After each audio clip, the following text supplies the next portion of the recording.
Bismillah ar-Rahman ar-Rahim, wa salatu wa salamu ala ashraf al-mursalin, wa ala alihi wa sahbihi wa sallim taslima. Chères sœurs, chers frères, salamu alaykum wa rahmatullahi ta'ala wa barakatuh. Pour cette 51e nuit de Layali al-Wasal, ces soirées conviviales autour du dhikr et du partage, je voudrais évoquer ce soir la dimension spirituelle de l'endurance et de la patience dans le soufisme. La patience, as-sabr, est mentionnée plus de 80 fois dans le Saint-Coran. C'est une vertu essentielle qui est aussi une qualité divine, puisque le dernier des 99 plus beaux noms d'Allah, Asma Allah al-Husna, est As-Sabour, le très patient. Le mot arabe, As-Sabr, peut se traduire par patience, mais aussi par endurance et constance. On distingue 3 domaines dans lesquels le croyant doit s'exercer à la patience et la persévérance.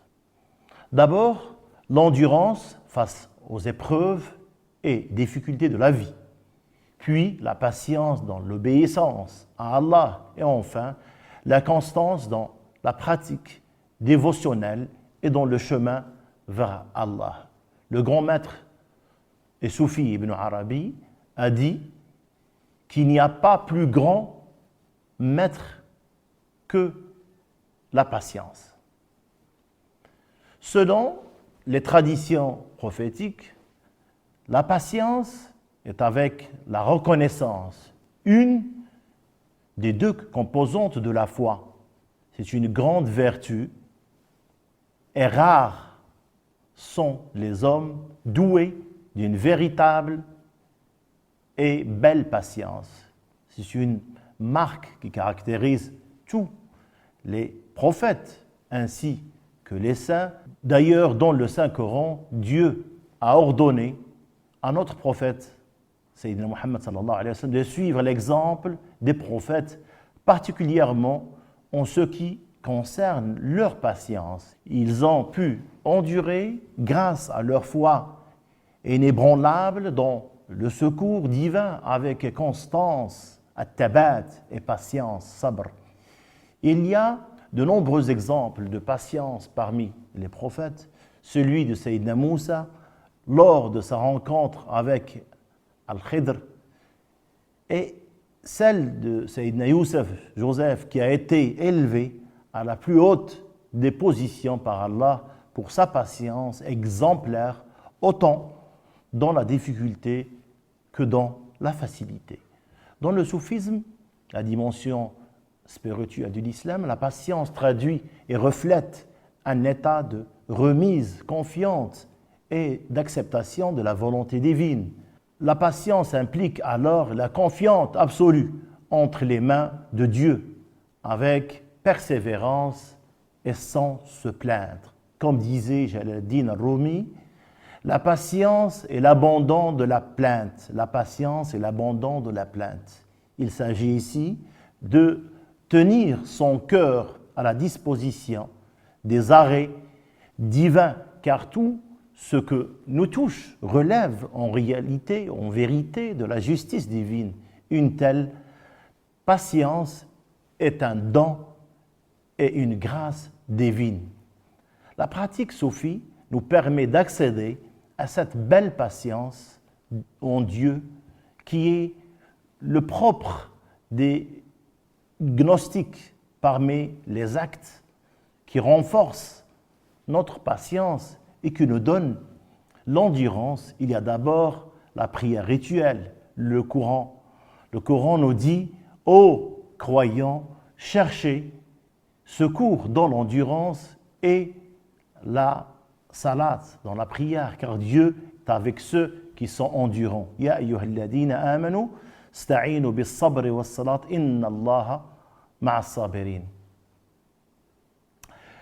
L'autre acte essentiel effectué dans toutes les voies soufis avec constance et régularité est le dhikr, l'invocation, de Dieu qui occupe une place centrale comme moyen d'éducation spirituelle. Dieu nous invite dans le Coran à prendre part à ces assemblées de lumière qui sont comme les jardins de paradis selon une tradition prophétique et qui renforcent notre foi, notre patience.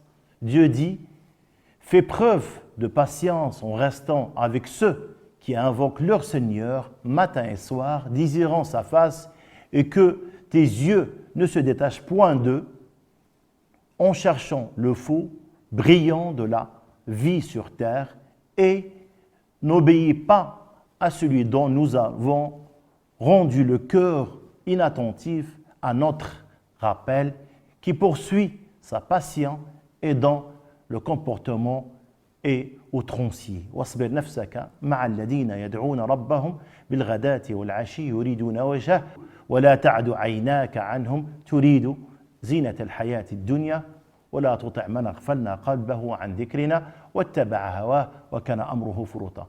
Dans le soufisme, la station de l'excellence en islam, le rapport à l'épreuve est toujours envisagé comme un passage nécessaire pour éduquer et purifier l'âme. La patience et l'endurance sont renforcées par la pratique régulière de l'invocation afin de nous permettre de tirer les fruits et les leçons de chaque épreuve pour franchir ainsi les degrés de l'élévation spirituelle. Dans toute chose que l'on désire, il faut savoir qu'il y a la volonté des hommes et la volonté de Dieu. Les choses arrivent lorsque lui l'a décrété et non pas lorsque nous le voulons avec insistance, comme l'exprime cette sagesse de Ibn Ata'illah al-Iskandari dans ses sagesses. Parfait, ignorant est celui qui veut qu'à l'instar présent advienne autre chose que ce que Dieu y manifeste. La véritable patience est donc essentielle à tous les stades du cheminement, de même que l'importance de mettre sa confiance et son espoir en Dieu seul. Dans un hadith, notre prophète sallallahu alayhi wa sallam a dit « La patience est sanctifiée et par elle, toutes les choses deviennent saintes. » Ibn Ata'illah al-Iskandari a dit aussi, dans une autre de ses sagesses, que le poids de tes épreuves soit allégé par le fait de savoir que c'est lui qui t'éprouve, car celui dont les décrets t'assaillent est aussi celui qui d'ordinaire choisit pour toi le bien. À travers la patience, le croyant fait accepter à son âme ce que d'ordinaire elle répugne et la contraint à accepter le destin divin. Cette patience n'est pas le fatalisme ni la résignation, c'est le fait d'accepter les choses de bon cœur et dans un bon esprit, en nous disant qu'il y a des choses qui nous échappent, que notre perception et notre compréhension des événements sont limitées. L'éducation spirituelle soufie nous enseigne aussi que la compréhension d'un événement viendra au moment voulu. Cette éducation nous apprend à cultiver cette belle patience, l'endurance et la persévérance dans les épreuves. Et en cultivant cette patience pour Dieu et par amour pour lui, nous gagnons la constance et renforçons notre foi en Dieu, de voir toutes les situations difficiles se dénouer heureusement dans l'esprit de cet adage soufi, le bien est dans ce qui arrive. Le bien est dans ce qui arrive. En conclusion, citons cette parole de notre maître Sidi Jamal qui nous dit « Les fruits de la patience face aux épreuves sont des fruits délicieux. » Les fruits de la patience face aux épreuves sont des fruits délicieux. Et que la patience est la clé de l'épanouissement. As-sabru miftahu al-faraj. ce mois béni de Ramadan est une belle occasion de mettre en pratique ces valeurs d'endurance, de patience et de persévérance. C'est en vérité un mois très riche sur le plan spirituel, car il nous apprend la maîtrise de soi, l'endurance et la patience, des valeurs essentielles qui nous accompagneront ensuite, Inch'Allah, dans notre cheminement et dans notre relation envers autrui. Nous prions Allah qui nous donne une belle patience en lui, ainsi que la constance et l'endurance à toute épreuve. Nous demandons à Allah qu'il fasse de nous des croyants dignes de son agrément et sa satisfaction. Nos prières accompagnent Sa Majesté le Roi, que Dieu l'assiste, dans sa noble mission au service du Maroc, des Marocains et des causes nobles. Que Dieu vous donne la joie intérieure et extérieure, ainsi que la réussite dans vos projets. Que Dieu vous bénisse. Je vous remercie. Wassalamu alaikum wa rahmatullahi ta'ala wa barakatuh.